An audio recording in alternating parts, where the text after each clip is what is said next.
What's going on, guys? Picsoleated here, back at it again with another review. Today we are looking at a sneaker offered from Jordan Brand. It got a lot of us hyped thinking it was a GR or general release, but the release happened in a way that actually made it difficult for most people to get a pair. The sneaker we're talking about, of course, is the Air Jordan 1 Bred Toe. No, not actual Bred toes, but the Air Jordan 1 Bred Toe. The Jordan 1 Bred Toe released in every boutique that has a Jordan account as well as your local Foot Locker.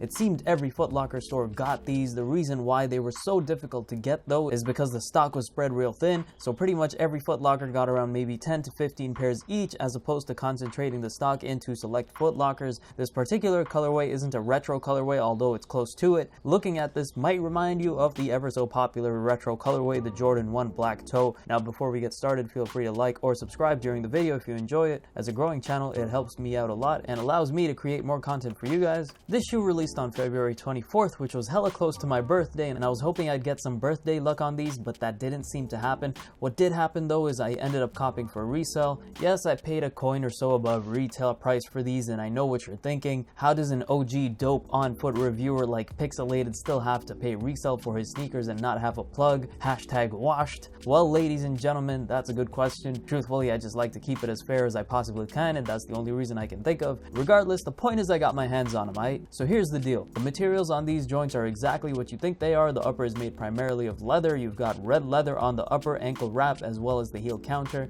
The leather quality is decently soft, and it has the satisfying soft wrinkly effect when you push in. Then we have the black leather running down the eyelets, holding the flat black laces in place, and black leather around the toe box as well. We also have a black leather swoosh running across the mid panels and wrapping around the back.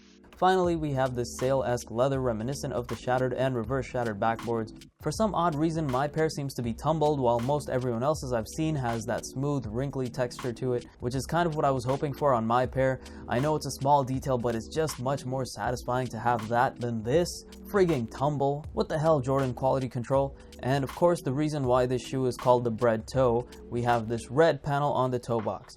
The main quality that differentiates it from the ever so popular Black Toe. If you don't know, the Jordan 1 Black Toe is essentially the same shoe with a white toe box as opposed to the red, and the sail panels over here are a proper white on the black toes as well, but other than that, they're pretty much the same shoe. The shoe has an off-white midsole with a Nike Air unit embedded in there somewhere and an all-red outsole with Nike branding. Standard Nike hits. The shoe also comes with an extra set of flat red laces, so there's that. Now when it comes to quality, a lot of people are comparing these to Shattered Backboard quality and keep claiming that these are Shattered Backboard or close to Shattered Backboard quality. I have my own thoughts on whether that's true or not, and I don't want to get into it now because it might take a while, so if that's something you're interested in, let me know in the comments below. Then there are the people who keep saying that comparing this to Shattered Backboard quality is a dated argument because the Shattered Backboards are so old. Well, there's a reason people keep doing that, buddy.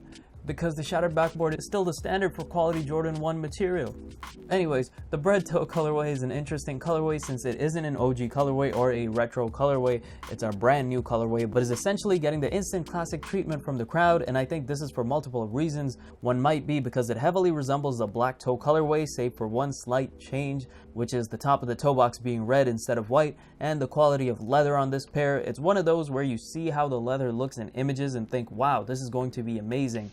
But it doesn't always pan out that way in my opinion. Regardless, here's the reason you need to get these right now, because right now there is enough stock on the market for these that the price is good. These are reselling for maybe $100 over retail right now, which is great for a popular Jordan 1 model, and the longer you wait, the higher the price is going to go on these, which is primarily the reason why you need to get them ASAP. This is the exact thing that happened to the Black Toes last year as well as the reverse shattered backboards. After the release, both of those shoes were selling for maybe $50 to $100 over retail, and now they're selling for at least $200 to $300 over retail. So I suggest you get these as soon as possible, unless you're not into saving money in the long run, that is.